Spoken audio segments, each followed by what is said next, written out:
ধরুন, সারাদিন কর্মক্ষেত্রে খাটুনির পরে আপনি মনস্থির করলেন একটা ফুটবল ম্যাচ দেখার। সেই ফুটবল ম্যাচ থেকে বা সেই 90 মিনিট থেকে আপনি আসলে কি চান? অথবা সারা বিশ্বে ছড়িয়ে ছিটিয়ে থাকা ফুটবল ভক্তরা আসলে কি চায়? অবশ্যই সেই ম্যাচের ফলাফলটা অনেক বড় একটা বিষয়, কিন্তু এই ম্যাচে বা 90 মিনিট আপনি আসলে দেখতে চান রোমাঞ্চ।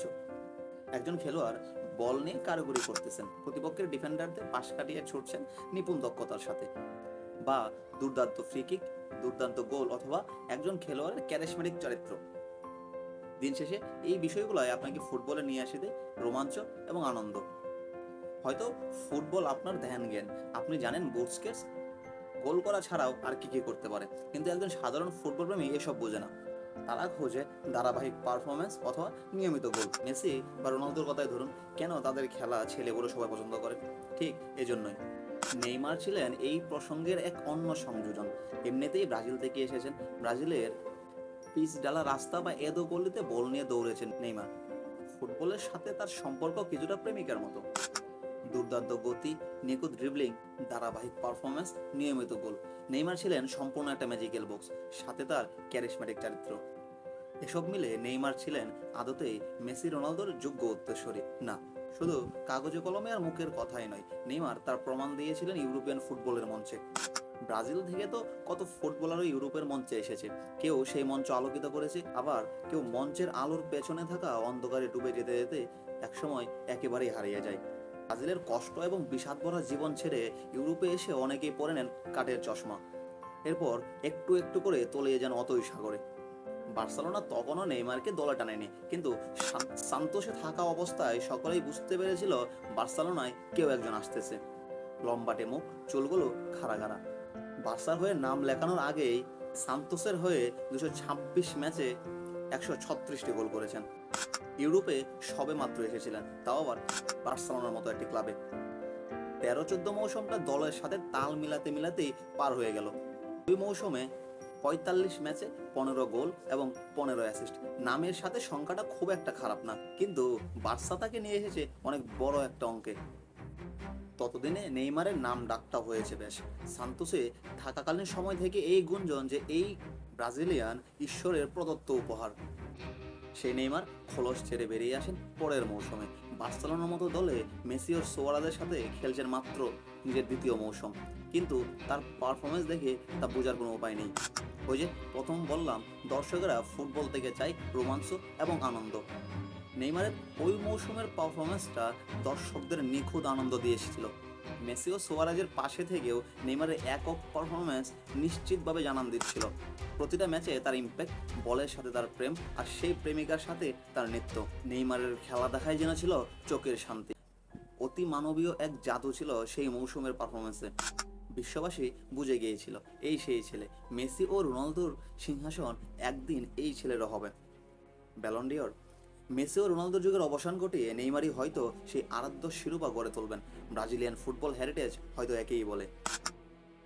নিখুঁত সবাই হয় না, আর নেইমারের মতো আক্রমণাত্মক ফুটবলার প্রতিপক্ষের কাছে একটু বেশি ফাউলের শিকার হন। এমন বল নিয়ে কারিগরি, দুর্দান্ত গতির সাথে পেরে না উঠে তারা শেষমেশ যে অস্ত্র প্রয়োগ করে তার নাম ফাউল। কিন্তু নেইমার যেন জন্মগতভাবে একটু বেশি ইনজুরিতে পড়তেন। বার্সেলোনার হয়ে প্রথম সিজনেই মোট 3বার ইনজুরির শিকার হয় তিনি, যার ফলে 2 থেকে 3 মাস থাকতে হয় তাকে মাঠের বাইরে। সেবার বিশ্বকাপের বছর ছিল। গড়ের মাঠের বিশ্বকাপে যথারীতি নেইমার ছিলেন দুর্দান্ত। 5 ম্যাচে করেছিলেন 4 গোল এবং 1 অ্যাসিস্ট। কলম্বিয়ার বিপক্ষে মাঠে নেমে পিঠের ভাটিব্রা ভেঙে স্বপ্নভঙ্গ। সহজ ভাষায় বলতে গেলে ব্রাজিলিয়ানরা স্থানীয় লিগ থেকে ইউরোপে এসে উচ্ছ্বানে যান। এর সবচাইতে বড় উদাহরণ রোনালদিনহো। পূর্ব উত্তরসূরিদের দেখানো পথে না চলে আর কোথায় বা যেতেন নেইমার। তিনি নিজেও পছন্দ করতেন পার্টি, আড্ডাবাজি। কিন্তু বার্সেলোনায় তার জীবনটা ছিল একটা গণ্ডির মধ্যে। বার্সেলোনার তৎকালীন কোচ লুইস এনরিকে ছিলেন একজন কড়া হেডমাস্টারের মতো, তাই ড্রেসিং রুমটাও সামলাতে পারতেন খুব সহজভাবেই। যার ধরুন নেইমারের পারফরমেন্সে কখনো ভাটা পড়েনি। 15-16 মৌসুমে 49 ম্যাচে 31 গোল এবং 15 অ্যাসিস্ট। 16-17 মৌসুমে 20 গোল 26 অ্যাসিস্ট। নেইমারের নিয়মিত আনাগোনা থাকতো FIFA the best, Ballon d'Or অথবা ইউএফা দ্য বেস্টের তালিকায়। আদতেই তিনি তখন ছিলেন ফুটবলের সুপারস্টার। পিএসজি তখন নতুনভাবে দল গোছাচ্ছেন, তাদের দলে প্রয়োজন একজন সুপারস্টারের। তখন তাদের চোখ পড়ে এই নেইমারের দিকে। 222 মিলিয়ন ইউরোর এক বিশ্ব রেকর্ড গড়ে নেইমার পাড়ি জমালেন পিএসজিতে। তখন গ্যারি লিনেকার একটা কথা বলেছিলেন, হাই নেইমার, বার্সেলোনা ছেড়ে তুমি শুধু তোমার ক্যারিয়ারের একটা দিকেই যেতে পারবে, আর সেটা হচ্ছে পিছনের দিকে।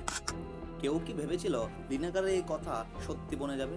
পিএসজিতে গিয়েই যে নেইমারের গোল এবং অ্যাসিস্টের সংখ্যা কমে যাচ্ছিল তা কিন্তু নয়, তার মতো প্লেয়ার মাঠে নামলেই গোল পায়।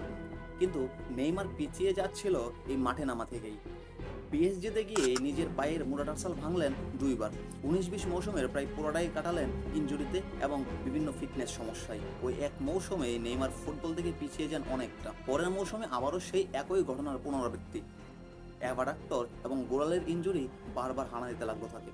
পিএসজি এর হয়ে গুরুত্বপূর্ণ ম্যাচগুলোতে নেইমার থাকতে শুরু করলেন মাঠের বাইরে। পরের মৌসুমে যখন আবার তিনি তার রিদমটা ফিরে পাচ্ছিলেন, তখনই আবার সে গোড়ালের ইনজুরির হানা। পুরো মৌসুমটাই গেল শেষ হয়ে। হয়তো ইউরোপিয়ান ফুটবলের অধ্যায়ের সমাপ্তিটা ঠিক তখনই লেখা হয়ে গিয়েছিল। এই ইনজুরি নেইমারকে ফুটবল থেকে অনেকটাই সরিয়ে নিয়ে গিয়েছিলেন। ফুটবলের বাইরে থেকে নেইমার দেখেছেন শুধুমাত্র অর্থ এবং জীবনের উপভোগ্যতা। নেইমার পা হড়কেছেন, ডুবেছেন অতই সাগরে। যে সিংহাসনের যোগ্য উত্তরসূরি তাকে বলা হতো, সেই সিংহাসনে দখল নিয়েছে অন্যরা। যে মেসি এবং রোনালদোর সাথে তুলনা করা হতো তাকে, সেই মেসি বিশ্বকাপ জিতেছেন কেরিয়ারের সব কিছু। রোনালদো জিতেছেন ইউরো, ক্লাবের হয়ে ইউসিএল। ইতিহাসের সবচাইতে সফল খেলোয়াড় তিনি। এই দুই মহারথী হাত ভরা সাফল্য নিয়ে ইউরোপের পাট চুকিয়ে আজ আছেন আমেরিকা আর সৌদি আরবে। সেখানে নেইমার ইউরোপের মায়া ত্যাগ করলো মাত্র 31 বছর বয়সে শূন্য হাতে। পিএসজি থেকে গেল সৌদি আরবে। কিছু কিছু নিয়ে গেল তার ব্যর্থতা, দুর্ভাগ্য এবং আক্ষেপগুলো। অনেকেই শুনলে হয়তো হাসবেন, গত 20 বছরে নেইমারের মতো তারকা খুব কম এসেছেন। ইনজুরির প্রকোপ থেকে উঠে এসে বার্সেলোনা ক্যাম্প নো বা পিএসজির প্রাগ দে প্রিন্সেস অথবা বাংলাদেশের কর্দমাক্ত মাঠ, নেইমার যেখানেই খেলবেন তার খেলার উপভোগ্যতা সেখানে টের পাওয়া যাবে। শুধু নেইমারই তার সম্ভাবনাকে পূর্ণতা দিতে পারল না।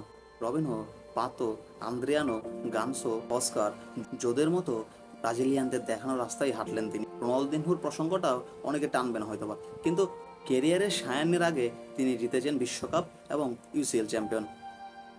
ব্যালন ডি'অর রয়েছে তার ব্যক্তিগত ঝুলিতে। নেইমার তো তার ধারে কাছেও যেতে পারলো না। আল হিলাল বিশাল অঙ্কে নিয়েছেন নেইমারকে। পিএসজি সেখান থেকে আয় করবে 100 মিলিয়ন ইউরো। চুক্তিতে 3 পক্ষই খুশি। নেইমার 2 হাত ভরে অর্থ কামাবে।